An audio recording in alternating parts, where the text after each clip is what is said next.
lo que se refiere sobre todo al Estado, el principal problema estructural que tenemos es la corrupción, ¿no? O sea, tenemos un montón de problemas, pues, un montón de problemas económicos, hemos tenido problemas sanitarios, pero todos tienen cierta coyunturalidad, ¿no?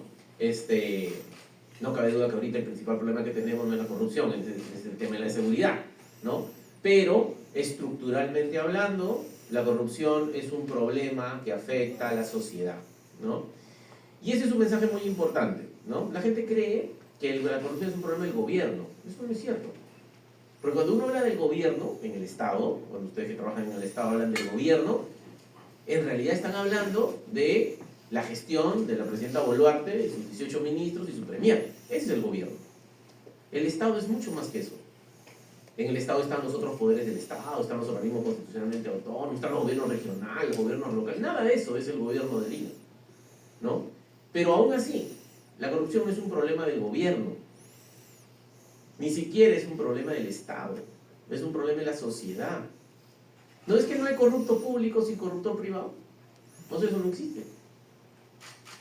Y ese corruptor privado tiene que ser un mal empresario o un mal ciudadano. Entonces, en la práctica, ¿no? Siendo el principal problema estructural, ¿no?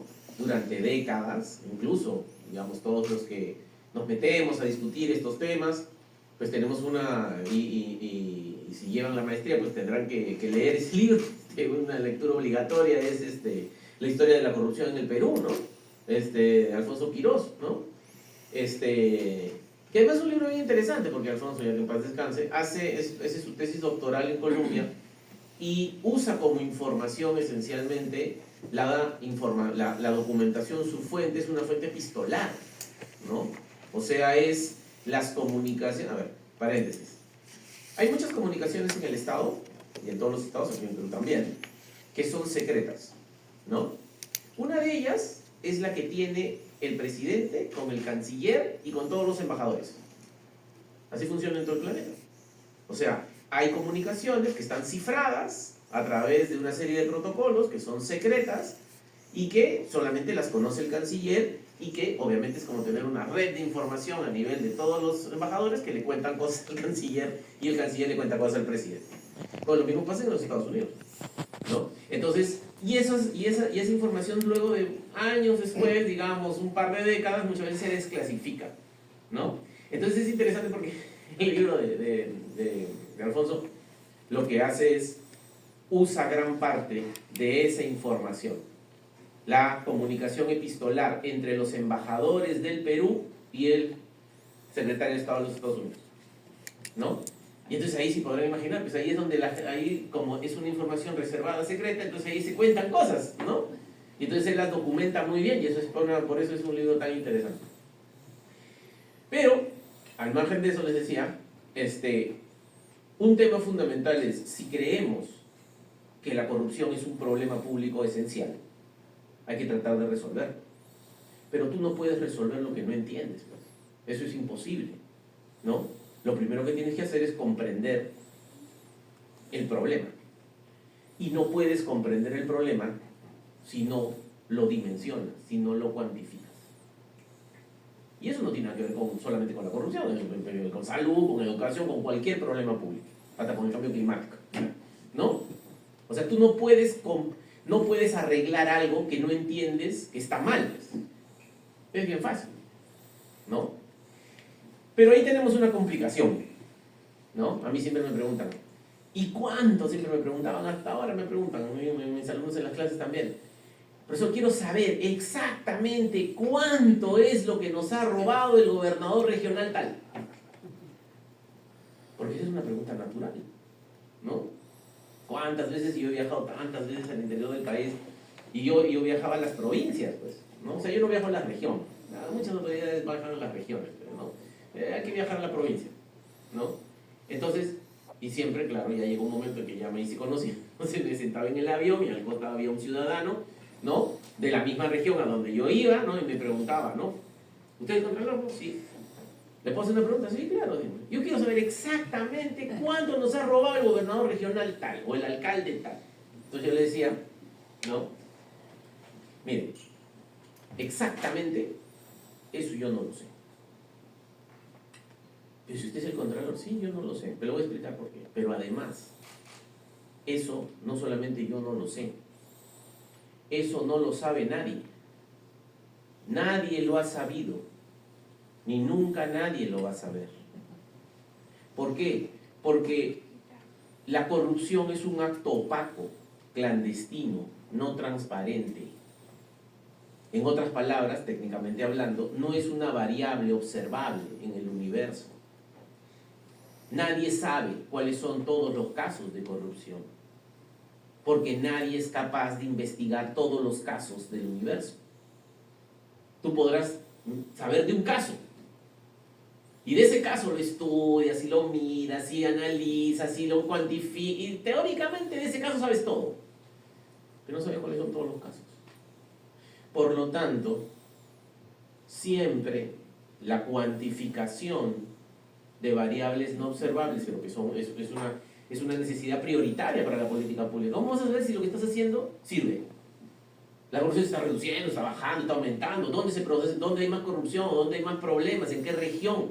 O sea, no puedes combatir el problema público si no lo mides. Pero este tema, al igual que la tala ilegal, la minería ilegal, todos son estimaciones, cuantificaciones, aproximaciones cuantitativas, que es necesario entender para poderlas usar mejor.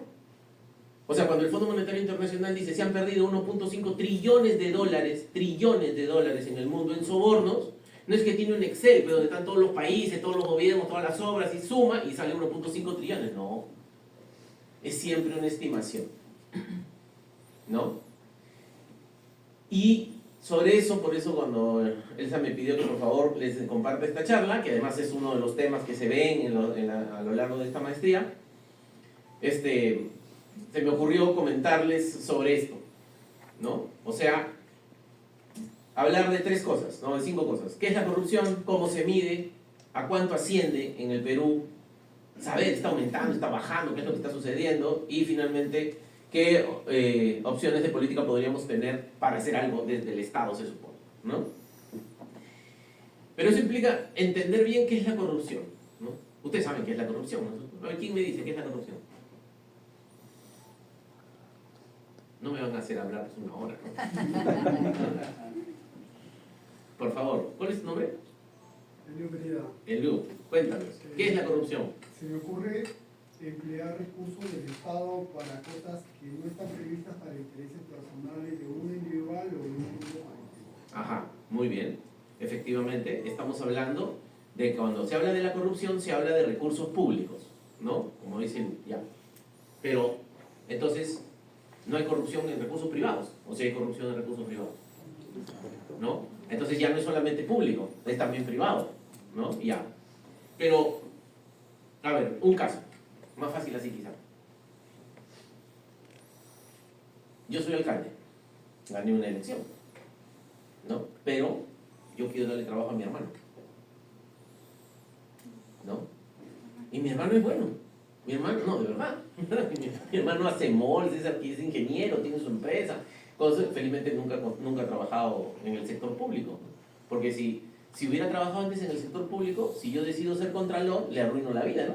Porque ya no podría trabajar. Entonces, pero bueno. Entonces resulta que yo soy alcalde, y entonces yo necesito a alguien que me ayude a ver las obras. ¿Y quién mejor que mi hermano? ¿No? Ya.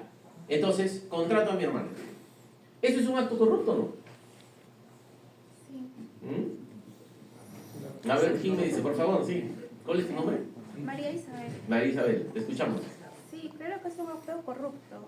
Por más que no haya dinero de por medio, estás beneficiando de forma irregular a una persona que es de tu familia. Ajá. No, pero además, yo lo iba a contratar porque mi hermano tampoco va a trabajar gratis para mí, ¿no? Pero, ok, es un acto corrupto, perfecto. Pero resulta que yo soy alcalde porque me han elegido en el marco de un proceso político. O sea, a mí me han elegido dentro de un partido.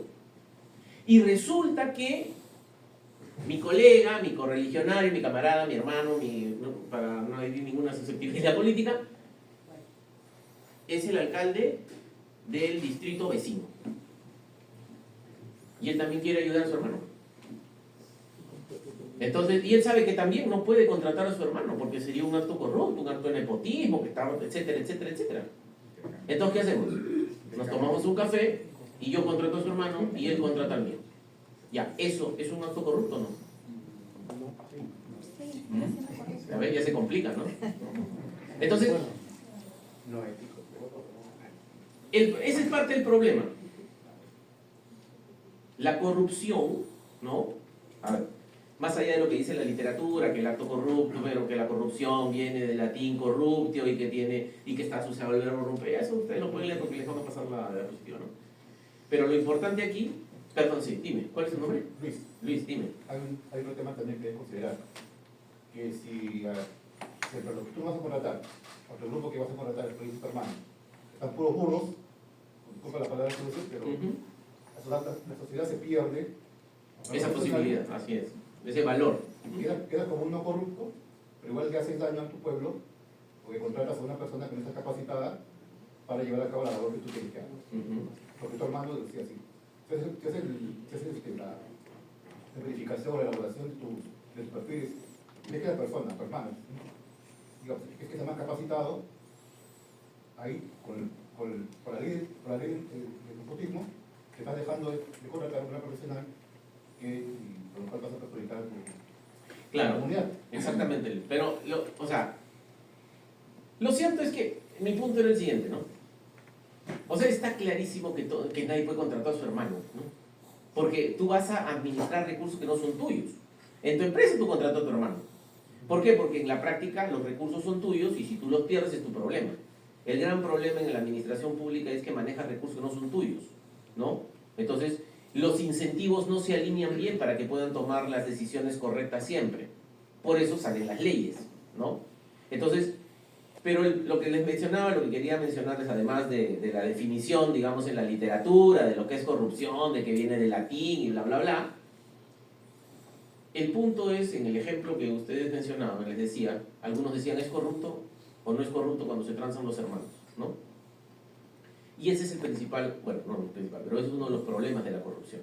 La corrupción no es un concepto jurídico solamente. Porque si fuera un concepto jurídico sería fácil. Estaría totalmente definido, ¿no? El problema está en que la corrupción es un concepto que va más allá de lo jurídico, va más allá del rompimiento de la norma. Tiene que ver con la ética, tiene que ver con la moral. Y eso es muy difícil de encuadrar, ¿no? Pero además, en el caso del Perú, ¿no? La corrupción está definida legalmente. O sea, cuando dice, ¿qué es la corrupción? No hay que pensar, hay que leer nomás. En el Estado peruano todo está arreglado, todo está definido. Bueno, no todo, pero casi. Y entonces, obviamente, ya definieron qué es la corrupción. Puede estar de acuerdo o no estar de acuerdo, pero esa es la definición. Y está aprobado por el decreto supremo, ¿no? ¿Qué es la corrupción? Es el abuso del poder, el mal uso del poder. Pero fíjense, público o privado, para obtener un beneficio indebido, económico o no económico, o una ventaja directa o indirecta, por agentes públicos, privados o ciudadanos, vulnerando los principios y deberes éticos, las normas y los derechos fundamentales.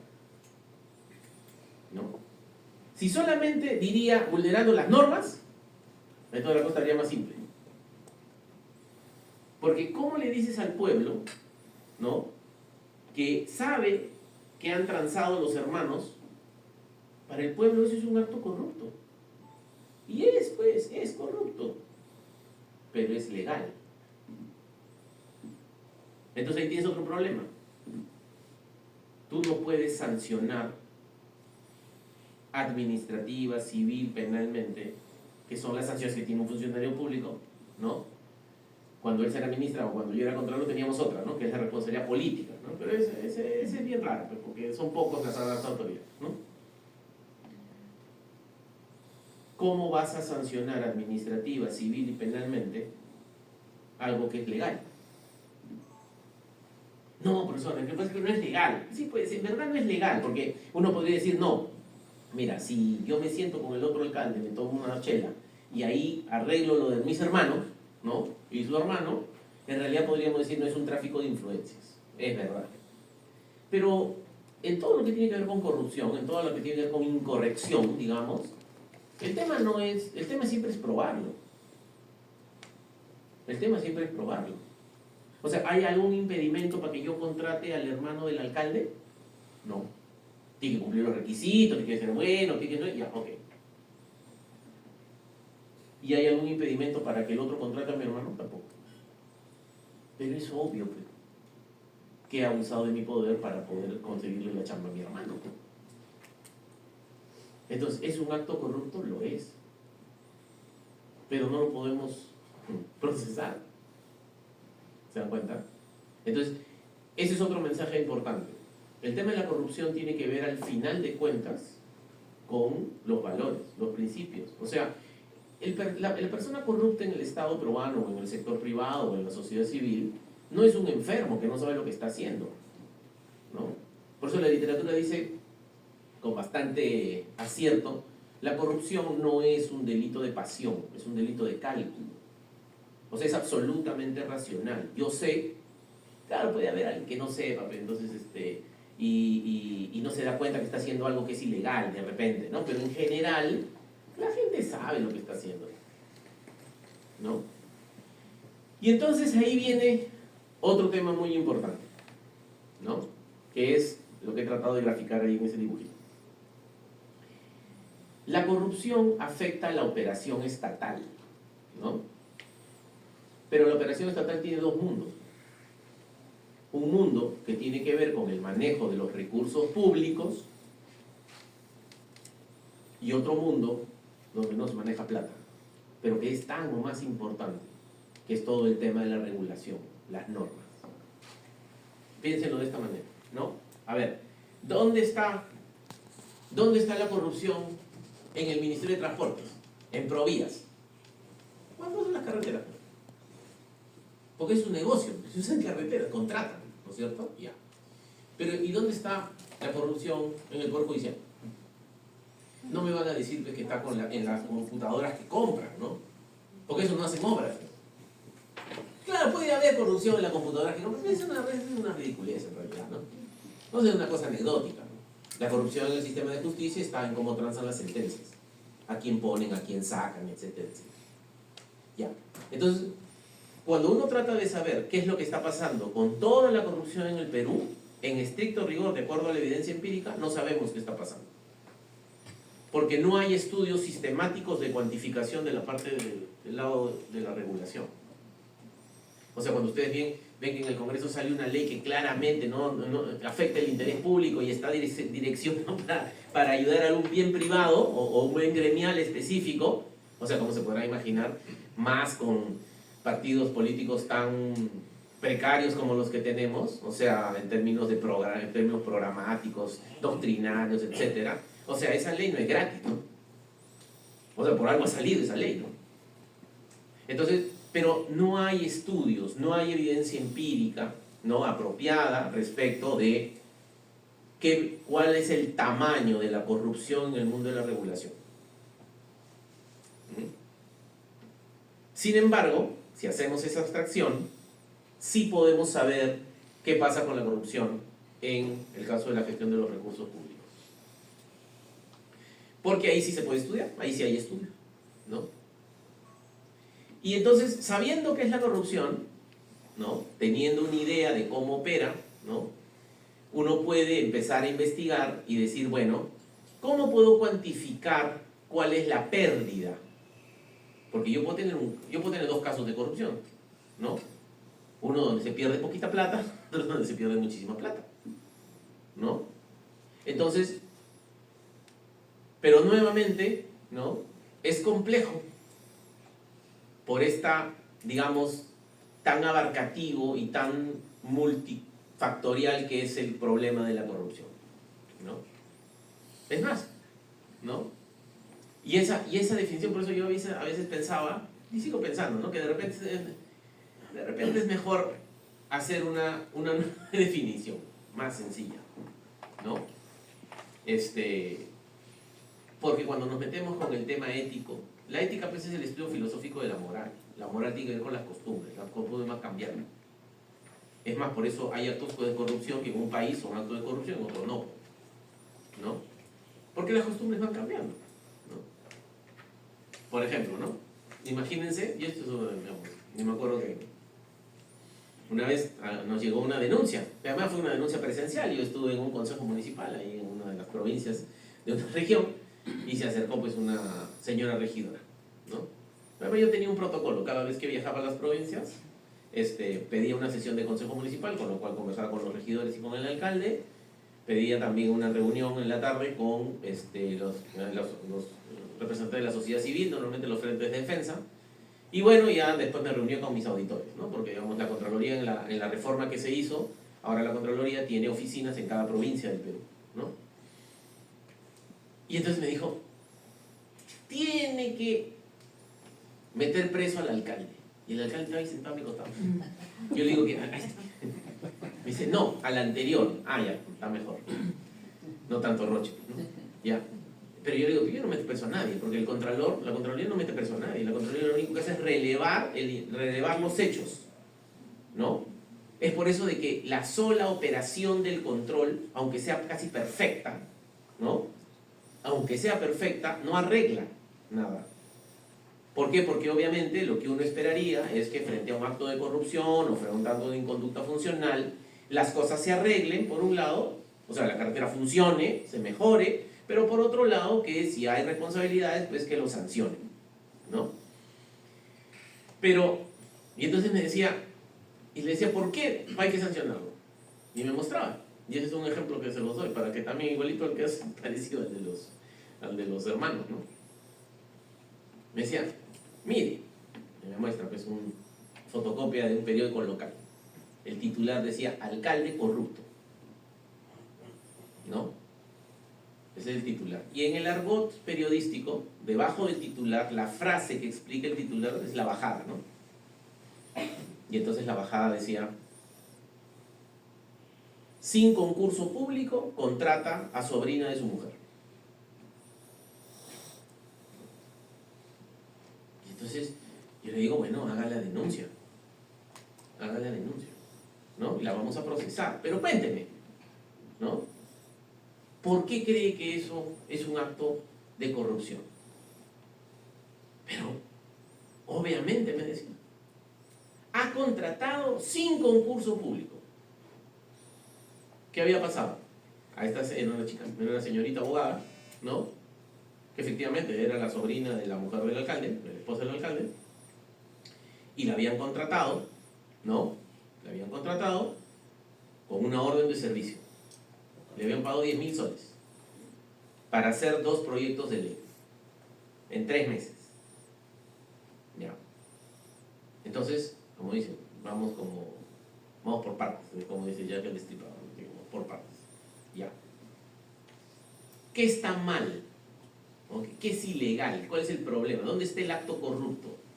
En este caso que les planteo. Dice, y la regidora me decía, pero es que es obvio. No, para mí nada es obvio. Cuénteme. Lo ha contratado a la sobrina de su mujer. ¿Ya? Y eso es ilegal. No, a ver, pero repito, ¿por qué es ilegal? ¿No? Pero la ley de nepotismo. La ley de nepotismo impide que contraten a sus familiares. No, eso no es cierto. La ley de nepotismo no impide que contrates a todos tus familiares. Hay un rango. 4º grado de consanguinidad, 2º de afinidad. La sobrina de la esposa del alcalde está fuera de ese rango. ¿La puedes contratar? Sí. Anda, explícale al pueblo eso. Ya, pero sí, pero entonces me decía, sí, pero es que la ha contratado sin concurso público. ¿Ya? ¿Cuánto le ha pagado? 10.000 soles. Menos de 8 ITs. No necesita concurso público. El Estado contrata miles. Ese es un abuso en realidad, ¿no? Por eso yo discutí mucho con el Congreso para que cambien eso en la nueva ley de contrataciones, pero no lo han cambiado. El año 2023, el Estado peruano, un tercio de todo lo que gastó, lo compró a dedo. Sin transparencia, sin competencia, sin pluralidad de postores, todas menos de 8 ITs, 19.300 millones de soles. Y ya, pues todo el mundo sabe pues, que todas las contrataciones de menos de 8 ITs normalmente no tienen esas características, no son transparentes, porque es un abuso que se presenta frente a eso. Pero en estricto rigor, ¿puede haber contratado menos de 5 concursos públicos? Sí. Y entonces, esos son los problemas que a veces tiene la Contraloría. Por eso yo cuando cuento esta historia, que además es verdad, o sea, digo, siempre tuvimos suerte. Porque imagínense, va el Contralor, hay una reunión con toda la sociedad civil, presentan la denuncia. ¿Y qué hace la Contraloría? La Contraloría, el control gubernamental en el Perú, por la Constitución, es un control de legalidad.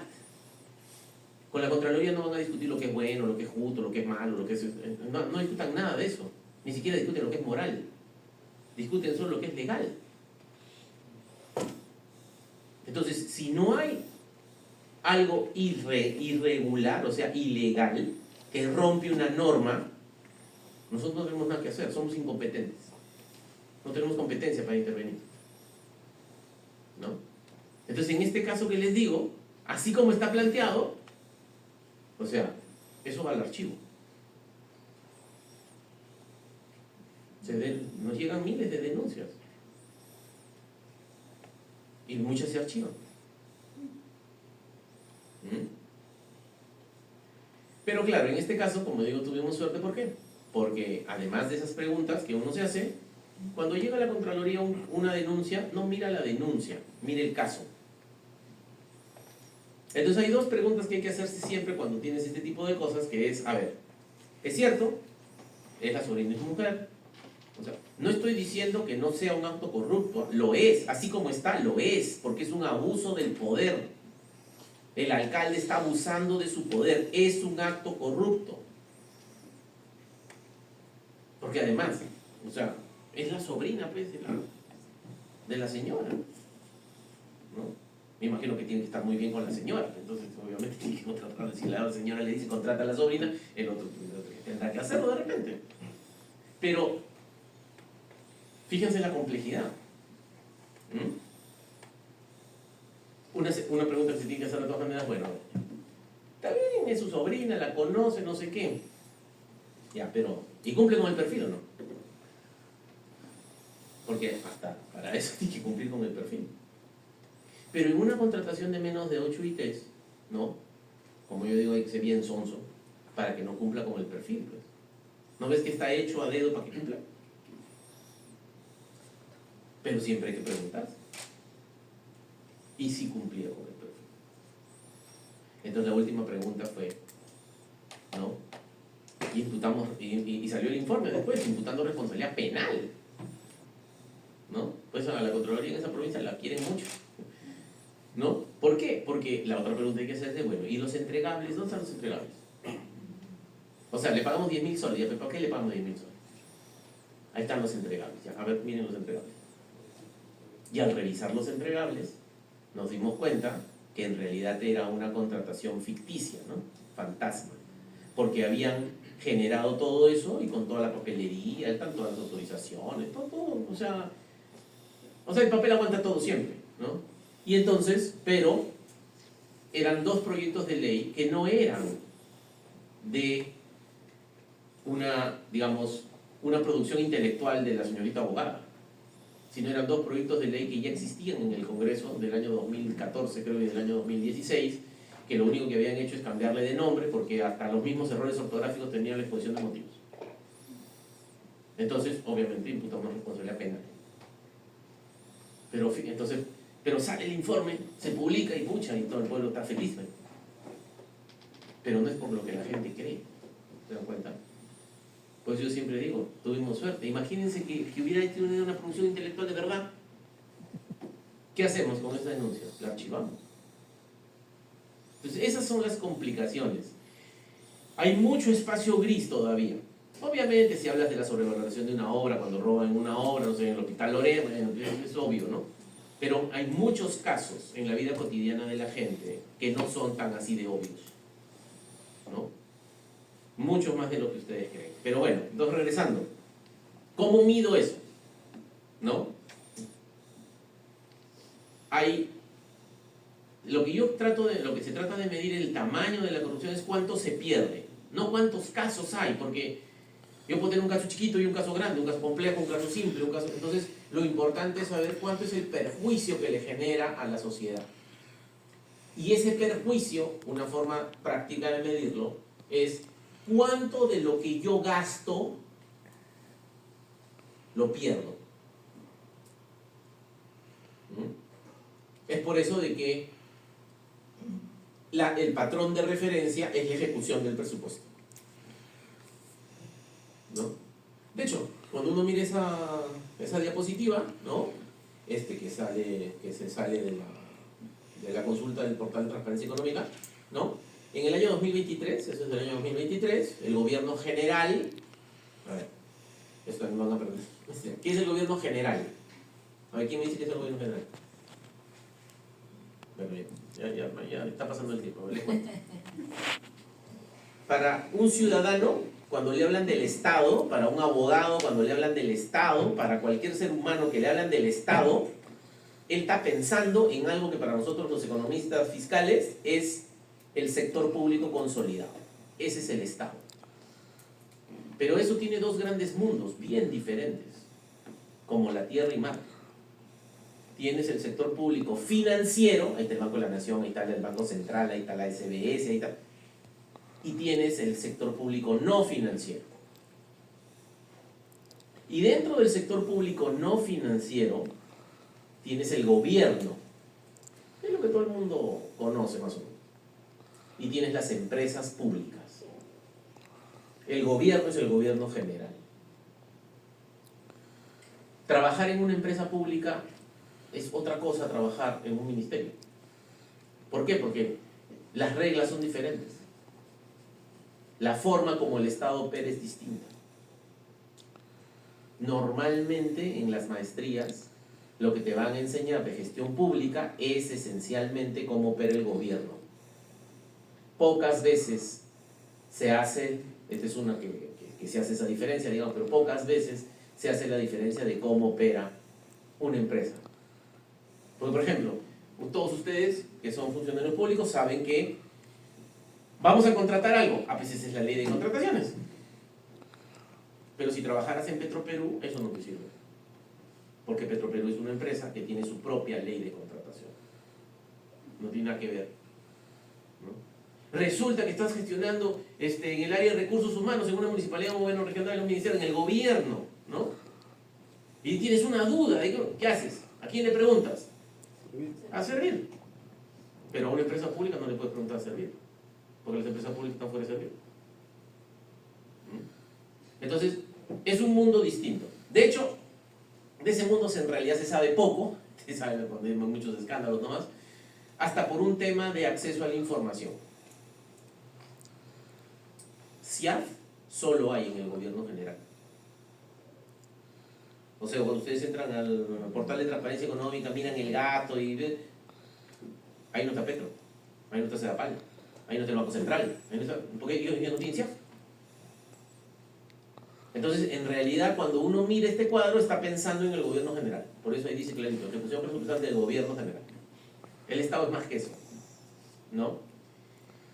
Y ahí les decía, ese cuadro revela que el año pasado, no es exactamente así, ¿no? Porque habría que hacer una serie de transformaciones para poder estimar en realidad cuánto se ha dejado de gastar, ¿no? A ver, se los explico así. El CIAF es un sistema transaccional, opera institucionalmente. Entonces, por ejemplo, yo soy Ministerio de Vivienda, le transfiero plata al municipio de Candarave en Tacna para que haga una obra de saneamiento, le doy 2 millones. En el CIAF van a haber 4 millones. ¿Por qué 4? Porque yo para ejecutar ese presupuesto, yo Ministerio de Vivienda, tengo que gastar mi presupuesto y se lo transfiero a él. Pero ¿quién es él? Él es otro municipio, es parte del gobierno. Cuando él gaste, él también va a estar aquí en el CIAF, ¿no es cierto? Entonces se va a duplicar. El agregado, o sea, eso que dice ahí, el año pasado se ejecutaron 224.000 millones de pesos, eso no es cierto. Porque el CIAF lo que hace es agrega, suma todo, no consolida. La consolidación es un proceso contable que implica la eliminación de las operaciones recíprocas en el interior del sector público, ¿no? O sea, si tú quieres saber exactamente cuánto se ha gastado en el Estado peruano, no tendrías que mirar el CIAF, tendrías que mirar la cuenta.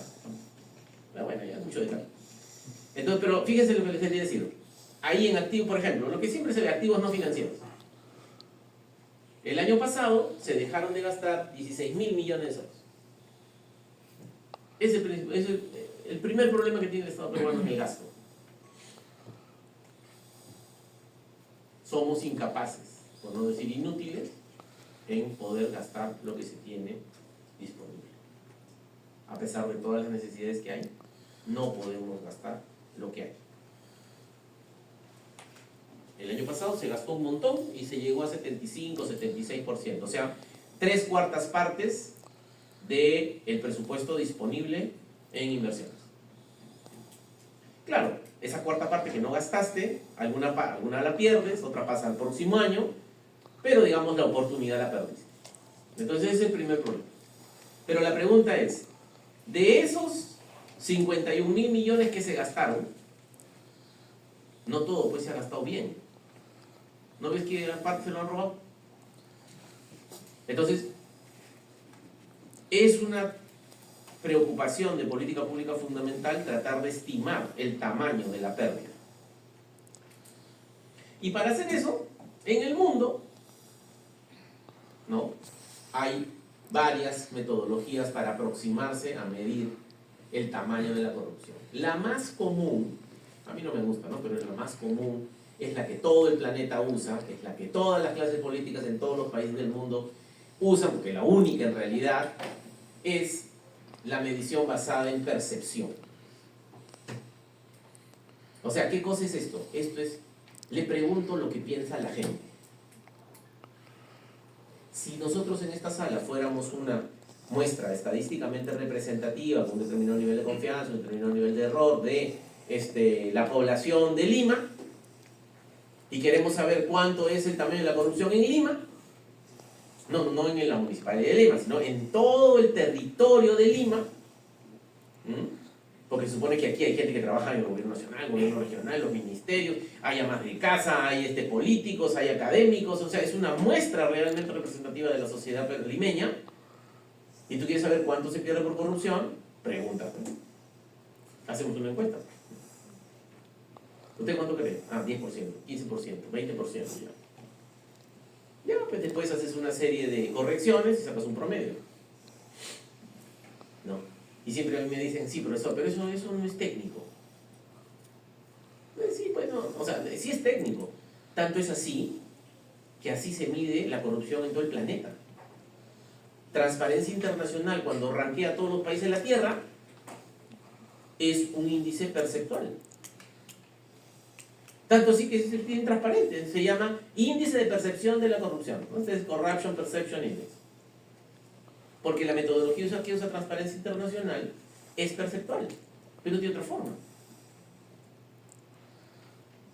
En la Contraloría, a partir del año 2019, ¿no?, empezamos a generar una nueva estimación, no perceptual. Porque yo creo que, sobre todo ahora con las redes, o sea, preguntarle lo que piensa la gente sobre un tema tan complejo como este es medio inútil, ¿no? O sea, medio inútil para poder cuantificar, ¿no? Además, no siempre pues las percepciones es la realidad. Y entonces, nosotros en el Perú, ¿no?, y me acuerdo que cuando publicamos esta metodología, hicimos un evento internacional, ¿no?, con la participación de la academia, aquí de los profesores de la Universidad del Pacífico, pero también de profesores de Columbia, de Yale, y claro, y invitamos a la gente de Transparencia Internacional, y claro, nos decía, escucha, ¿Cuánto nos gustaría que las otras contralorías del mundo hagan lo mismo que ustedes para poder usar esa base en lugar de estar preguntando a la gente? ¿No? Porque en el caso de la Contraloría es una metodología basada en observación. ¿Cómo así? Imaginemos que un gobierno regional hace 20 obras. La Contraloría mira 5. ¿No mira más? No mira más. Bueno, se puede mirar todas las obras. Es imposible. ¿Saben cuántas obras se hacen al año? Obras, desde chiquitas hasta la refinería de Talara, todas son obras. Pero son 50.000 obras que se hacen al año. No quiere decir que se terminen en el año, pero que le metes plata a esa obra y que se ejecute en el año, son como 50.000. Imposible de poder mirarlas todas. Pero entonces el ejemplo es, un gobierno regional hace 20 obras. La Contraloría ha mirado 5. Y de esas 5, teóricamente sabe todo. Porque ha investigado 5 casos. Entonces, es lógico suponer que lo que ha pasado en esas 5 también ha pasado en las otras 15. Y entonces es una aproximación cuantitativa sobre la base de una inferencia. Y es así como calcula la Contraloría desde el año 2019 y ya se ha vuelto en la cifra, ¿no?, que cuánto es el tamaño de la corrupción, ¿no? De hecho, cuando uno mira eso, bueno, hay todo un proceso de selección de la muestra de los... ¿Y por qué? La Contraloría, pues, bueno, hasta ahora hacía miles de informes al año, pues. O sea, se hacen miles de auditorías, de informes de control posterior al año, donde se imputan responsabilidades, etc. Entonces se pueden analizar, ¿no? Y eso es lo que pasó en el año 2023. O sea, se perdieron 24.268 millones de soles. ¿En qué? ¿En corrupción? Sí, pero no solo en corrupción. También en inconducta funcional, o sea, en ineficiencia, en despilfarro, que no necesariamente porque alguien se lo ha robado, ¿no? A ver, y con esto voy a acabar. Una cosa es el acto corrupto en sí. Otra cosa es que hay inconducta funcional. ¿A qué me refiero? Por ejemplo, mírenlo de esta manera. Imagínense, y esto es verdad también, vamos a hacer un hospital. ¿Ok? Un hospital 2-1. No, yo no sé si ustedes saben, pero... O sea, en el Perú, en el sector público peruano, casi todo está arreglado. O sea, tú no puedes hacer hospital como te da la gana. Tienes que seguir las normas que establecen los sistemas administrativos para el manejo de los recursos y los sistemas funcionales. En este caso, el sistema funcional, el sistema sanitario en Perú, lo regla el Ministerio de Salud. Y el Ministerio de Salud ha dicho que ¿qué tipos de hospitales puedes hacer? O sea, que yo soy un gobernador regional, he sido electo por mi pueblo, soy autónomo, independiente, ¿no? Y quiero hacerme un rebagliati. No puedo, hermano. Haces el rebagliati y vas a ir preso. Es un decir, ¿no? ¿Por qué? Porque no puedes. Tú no eres libre de hacer el hospital que a ti te da la gana, aunque no robes. Porque tienes que seguir las normas que establece el Ministerio de Salud. Y el Ministerio de Salud ha dicho, mira, así, aquí toca hacer este tipo de hospital. Y es por eso que están todos clasificados. Tienen 1, 1, 1, 2, 1, 3, 1, 4, 2, 1, 2, 2, y así. Hasta que llegas pues, a la rebagliati, digamos. Ya. Entonces, en este caso, estabas en medio de la selva, en el gobierno regional de Iquitos, de Loreto, perdón, en Tatén del Marañón, no sé si ustedes saben dónde está Tatén del Marañón, es una de las 8 provincias de Loreto. Y bueno, había que hacer un hospital. 2-1, 100 millones de soles. Imaginemos, ha habido corrupción, pero imaginemos que no hay. ¿Ya? En todo mi relato de aquí, en los próximos 6 minutos, 7 minutos, no hay corrupción por ningún lado. Yo asumo el gobierno regional, está el expediente, ¿no? El expediente técnico, que lo ha dejado aprobado el gobernador regional anterior. Con eso, convoco a mi licitación, todo es transparente, 100 millones, se adjudica por 100 millones, gana el mejor, no hay corna por ningún lado, todo está perfecto. Y viene entonces el contratista y me dice, ya, listo, Vamos a firmar el contrato. Firmamos el contrato.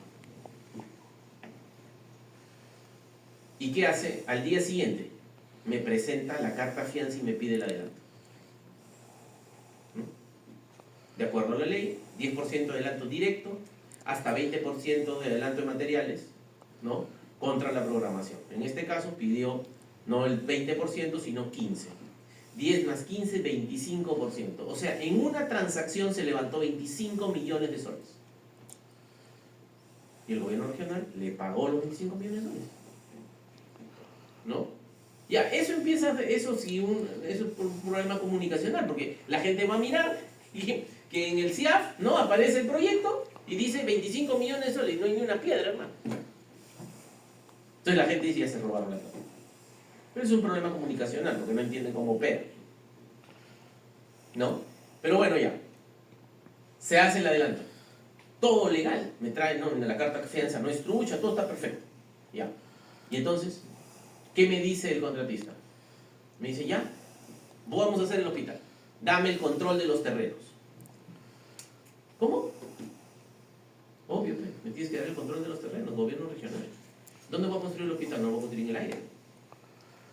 O sea, a mí me estás contratando para hacer un hospital, no un hospital cualquiera, el hospital que está en el expediente técnico. Y ese expediente técnico está geolocalizado. Son 4 hectáreas que no son cualquier 4 hectáreas, son estas 4 hectáreas. Y yo para construir me tienes que dar el control de los terrenos. Porque además, si no me das el control de los terrenos, y así dicen las bases, ¿no? El plazo de ejecución de la obra no empieza.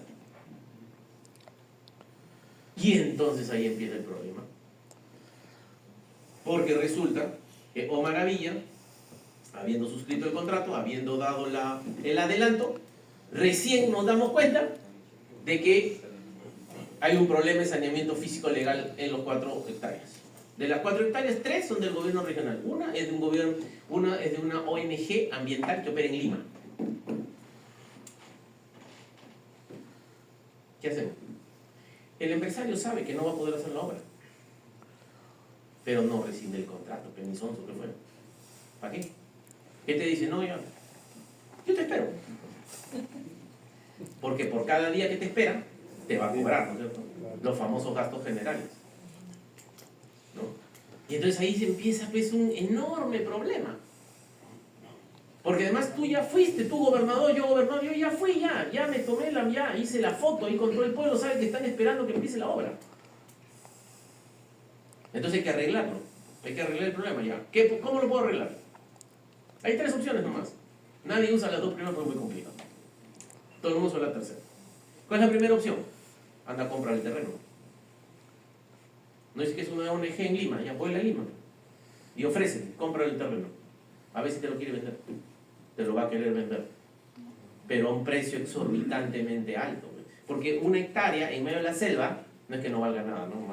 Ambientalmente me va a corregir de esa, pero, o sea, operacionalmente hablando, en medio de la selva, ese hectárea no vale casi nada. Pero se sabe que ayuda a estar en el hospital, el plusvalor ya se fue a la estratosfera.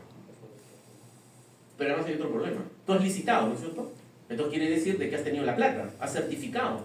Presupuestalmente tú tienes los 100 millones, pero no tienes la plata para comprar terreno. Pero aunque tuvieras la plata, no lo compras. Porque nadie va a estar dispuesto a firmar y comprar un terreno. Cuando todo el mundo sabe, porque la gente no entiende. Nosotros operamos en una economía de mercado, libre. Entonces en ese momento, esa hectárea no vale $10, vale 1.000. Pero todas las hectáreas del costado valen $10. Políticamente imposible de procesar eso. Entonces, nadie compra terreno. No solo porque no tienen plata. Pues fíjense la lógica, ¿no? Yo licité, tengo 100 millones en mi presupuesto, pero en esos 100 millones no está la plata para comprar terreno, 1 hectárea. Pero aunque lo tuviera, nadie lo compra. Bien difícil. Es de bien valiente para comprar. Porque después vas a desfilar por el Ministerio Público de todas maneras. ¿No ves que van a llegar las denuncias? La propia población, cuando se entere que has comprado a 10 veces el valor del terreno, anda, explícale que en ese momento eso valía 10 veces. ¿No? ¿Cuál es la otra opción? Exprópiese. Bueno, va a terminar tu gobierno regional, no vas a ver expropiado. Y entonces no va a haber hospital. Entonces, ¿cuál es la única solución práctica? hay que rehacer el expediente. ¿Puedo hacer un expediente, puedo hacer un hospital 2-1 en 3 hectáreas? Sí, lo puedo hacer en una, lo puedo hacer en medio de la selva, en medio del Amazonas hago el hospital. La ingeniería lo resuelve todo. Es cuestión de plata y tiempo. El problema está en que el gobierno regional no tiene la capacidad técnica para rehacer un expediente de un hospital 2-1. ¿Qué tiene que hacer? Contratar. ¿Y cuánto se va a demorar en contratar? Y entonces resulta que, haciendo control, ya para cortar el cuento, o sea, va a estar, yo tengo abierto con el contratista, donde no hay corrupción, un contrato, y cuando el hospital se haga, que seguramente se va a hacer, ya no va a costar 100, va a costar 130. Pero de esos 130, no me digan que es corrupción, porque en el ejemplo que les estoy diciendo no hay corrupción. Nadie ha robado nada. Pero de esos 130, 120 es que cuesta el hospital es más caro. ¿No? ¿Por qué? Porque es una cosa tan simple. Mira, tenías 4 hectáreas, iba a ser un hospital de un piso, y ahora lo vas a hacer en 3. Pero si lo vas a hacer en 3 ya no puede tener un piso, va a tener 2 pisos, entonces los cimientos tienen que ser más profundos. Entonces todo va a costar más caro. Porque repito, tú no puedes hacer un hospital que te da la gana. Tú tienes que cumplir lo que dice la norma del Ministerio de Educación, del Ministerio de Salud. Un hospital 2-1, digamos, está arreglado hasta cuántos metros tiene que tener el quirófano. Entonces obviamente tienes que cumplir con eso. Pero 130, los 120, eso es el valor del hospital, porque es más caro. Pero esos 10 de diferencia es puro sobrecosto, es pérdida. Es pérdida porque alguien no hizo bien su chamba. Ese expediente técnico nunca debió ser aprobado. Seguramente lo aprobaron por un tema de corrupción, ¿no? Pero eso fue otro. ¿No? En este ejemplo, en mi proceso está absolutamente limpio. Pero hay una pérdida. Cuando la Contraloría interviene y hace una auditoría, no separa, no puede separar. Podría separar, pero no es su función. Entonces, mira la pérdida total. Junta, en este caso, los 10 millones. Es por eso que la Contraloría siempre habla de corrupción e inconducta funcional, porque la medición está completa. ¿Y eso qué quiere decir? Que el año pasado perdimos 24.000 millones en corrupción e inconducta funcional. ¿Qué se pueden hacer con 24.000 millones? Eso es lo que se supone va a costar el inicio de la carretera central, ¿no? Una nueva carretera central. Pero bueno. Y entonces, ¿por qué es importante hacer esto? Por el tema de la política pública que les decía. O sea, ya no hay que estar especulando. ¿Dónde se pierde más plata? En las obras, en los bienes, en la contratación de personas. ¿En qué regiones? ¿No? ¿Dónde están los principales problemas? ¿No? ¿Cuánta plata se está perdiendo? Eso es un tema interesante porque una cosa es perder 100 millones de 200 millones, 50%. Otra cosa es perder 100 millones de 1.000 millones. En ambos casos son 100 millones. Pero no suena, no se siente igual, ¿no? O sea, lo que quiero decir es que en estas cosas hay que tener una mirada también al aspecto relativo, no solamente absoluto, ¿no? Pero, por ejemplo, el año 2023, los principales problemas en términos de tamaño de pérdida por corrupción en materia de incidencia, se llama incidencia, la tasa de incidencia es cuánto pierdes de lo que gastas. Eso es comparable. Porque no puede, o sea, no hay manera, ¿no? Que Madre de Dios pierda más plata pues que Arequipa, eso es imposible. Ni aunque roben todo en Madre de Dios, es imposible. Porque Madre de Dios es así y Arequipa es 10 veces más grande. 10 veces más gente, 10 veces más presupuesto. Por eso hay que tener en cuenta las tasas de incidencia para poder comparar, pero también el tema de cuánta plata se pierde. En Piura, por ejemplo, el año pasado se perdieron 1.500 millones.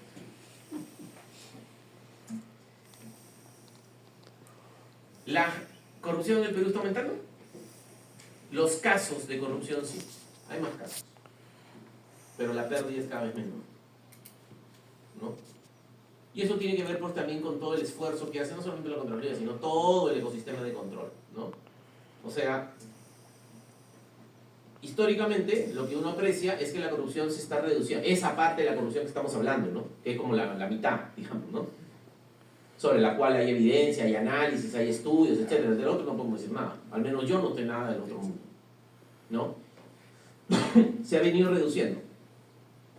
Entonces, en el año 2019 se perdía 3 puntos del producto, ahora se pierden 2.4. O sea, todo lo que ha hecho la sociedad peruana en esta mitad de la corrupción, ¿no? Ha permitido que la corrupción baje en 5 años en 2,5 puntos. Eso es más de 4.000 millones de soles. O sea, cuando la gente dice, la corrupción está subiendo, no es cierto. La corrupción que se mide está subiendo en casos, sí, pero hay más gente involucrada, sí, hay más casos, sí, pero en términos de plata, en términos de pérdidas, está reduciendo. Entonces, ¿cuál es el problema? El problema es la velocidad de reducción. O sea, se está reduciendo, pero a una velocidad limitada. Entonces, ¿qué es lo que hay que hacer? ¿No? Los países que resuelven el problema de la corrupción. ¿Y qué significa resolver el problema de la corrupción? No es que no haya corrupción. Ustedes van a creer que en Estados Unidos no hay corrupción. Ustedes van a creer que en Finlandia, en Dinamarca, en Suecia no hay corrupción. Claro que hay corrupción. La corrupción es como natural del ser humano. Es bien difícil pensar que en una sociedad no hay corrupción. Eso siempre va a haber. ¿O ustedes creen que igual, me decían, es que en el incanato, ¿no? En Guatemala, que se era el mundo, el corazón del mundo maya, decían, y hacía referencia a los mayas, hacía referencia a los incas. O sea, ok, en el caso de los incas, con el ama Yuy, el ama Suy, el ama Que, ya no hay corrupción. No, siempre ha habido. Siempre hay casos de corrupción. Pero ¿cuál es la diferencia en el imperio incaico, en el imperio maya o en los países desarrollados con lo que nos pasa ahora? Que es que el ecosistema de control funciona allá. O sea, ¿qué significa? Hay un caso de corrupción, ya, ok. Si hay un caso de corrupción, quiere decir que la prevención falló, pero lo detectaste, lo aíslas, lo sancionas y sigues para adelante.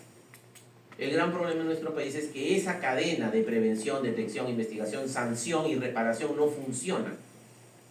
Y hasta que no funcione, la velocidad de caída no se va a poder incrementar. Entonces necesitas hacer una serie de otras reformas. La del control ya se hizo, pero necesitas otro tipo de reformas en el resto de los componentes de la cadena de valor anticorrupción que hagan que el ecosistema de control funcione. Y esas son esencialmente 5, además de la del control. Claro, la reforma madre de todos es, si el acto corrupto es un acto personal, eso en última instancia tiene que ver con los valores, tiene que ver con los principios, ¿no? Entonces eso se forma en el hogar y se consolida en el colegio. O sea, la única forma de arreglar esto a largo plazo es una reforma educativa que transforme los patrones culturales que actualmente tenemos. La sociedad peruana es una sociedad muy tolerante a la corrupción. Pero la corrupción no es solamente, pues, como estábamos conversando, la gran obra, pues, ¿no? Es cuando como ahora ha salido en los medios de comunicación, que a mí me da risa, me da, cuando te estacionas donde no te debes estacionar, ¿no? O sea, eso es parte de la cultura, o sea, del Pepe Vivo, eso es. Es más, el mismo ciudadano que denuncia un acto de corrupción en su municipio es corrupto. Porque cuando se pasa la luz roja, en lugar de poner la papeleta, lo coimea el policía. Es un tema cultural complejo, les decía. Pero además de esa reforma, que nos permita superar la crisis de valores en la sociedad peruana, y la reforma del control que ya se hizo, hay otras reformas que son muy importantes, y con esta idea acabo. Primero, la reforma política. En el Perú, hoy en día, ¿por qué es tan importante la reforma política? No por la bicameralidad, ¿no? Eso es una cosa que yo estoy muy de acuerdo, pero aquí a lo que me refiero a la reforma política es necesitamos lograr que haya transparencia en el financiamiento de las campañas electorales. Porque la corrupción en el Perú ya no es de abajo hacia arriba, sino de arriba hacia abajo. Penetra directamente el vértice del poder en la organización. Y eso lo hace a través de la campaña electoral, con el agravante que quien financia la campaña electoral, ahí tienes la minería ilegal, la tal ilegal, la corrupción, todo. O sea, llega el gobernante y está hipotecado ya. Entonces, hasta que no se transparente eso, ¿no? Y el hecho de que haya ahora, prácticamente se ha prohibido el financiamiento privado, lo único es absolutamente contraproducente, ya la evidencia empírica lo ha demostrado. Entonces eso requiere una reforma política. Otra reforma es el sistema de justicia, pues. En todo país decente, quien sanciona es el sistema de justicia. No puede haber lucha contra la corrupción sin sanción. El gran problema ahorita en el Perú no es solamente la corrupción, es la impunidad. Es más peligroso que la propia corrupción. O sea, todo el mundo sabe que están robando, ya, pero como es un delito de cálculo, yo calculo las probabilidades de los beneficios y los costos de esa acción. Si sé que no me va a pasar nada, y de hecho no me pasa nada, entonces es bien difícil que esto se pueda arreglar. Otro elemento muy importante, quizá para muchos, el más importante, es que en el Perú no hay un servicio civil calificado meritocrático de carrera. Entonces, obviamente, ¿cómo vas a pedir de que no haya corrupción si la gente ni siquiera está preparada? No gana bien, no está fuera del ciclo político. Llega el alcalde y cambia todo el mundo, ¿no? Entonces, otra reforma muy importante es la reforma del servicio civil. Y además de la transparencia, la rendición de cuentas, la mejora de la participación ciudadana, otra reforma muy importante que el Estado peruano debería hacer es, a ver, si la corrupción es el abuso del poder y tú quieres reducir la corrupción, entonces reduce el poder. ¿El poder de quién? Del funcionario público. ¿Y cómo reduce el poder del funcionario público? Le quitas discrecionalidad, pero sobre todo le quitas el trámite. O sea, si yo tengo un trámite en el Estado que no genera valor, lo único que estoy haciendo es estoy poniendo precio al firma del burócrata que está ahí. Es por eso de que en toda reforma de anticorrupción es necesario la mejora de la calidad regulatoria y la simplificación administrativa. Hay demasiada norma inútil. Cada vez que se te ocurre un procedimiento, si ese procedimiento no es eficiente, lo único que haces es generas espacios a la corrupción, porque el trámite se hace cuando un funcionario público firma. Entonces en la práctica le estás poniendo precio a la firma. Entonces si no puedes controlar, es algo así, digamos, como, mira, muerto el perro no hay rabia, ¿no? Entonces elimina trámite, desregula, ¿no? Hay un montón de cosas que en realidad no agregan valor, que se han ido generando, incluso generando porque tú dices, ya, como van a robar, entonces le voy a poner estos candados, le voy a poner esto de acá, le voy a poner esto de acá, entonces obviamente. Y eso hace que incluso el proceso de control sea más complejo, ¿no? Porque el control es un control de legalidad. La Contraloría no va a discutir si la norma es buena o no, si la norma se aplica o no, si la norma no, simplemente va a mirar si lo que has hecho se ajusta a la norma. Solo con estas reformas, que ojalá ya el nuevo gobierno las pueda impulsar. Ya, ya no tiene tiempo, tampoco tiene la capacidad ni digamos el espacio para hacerlo, ¿no?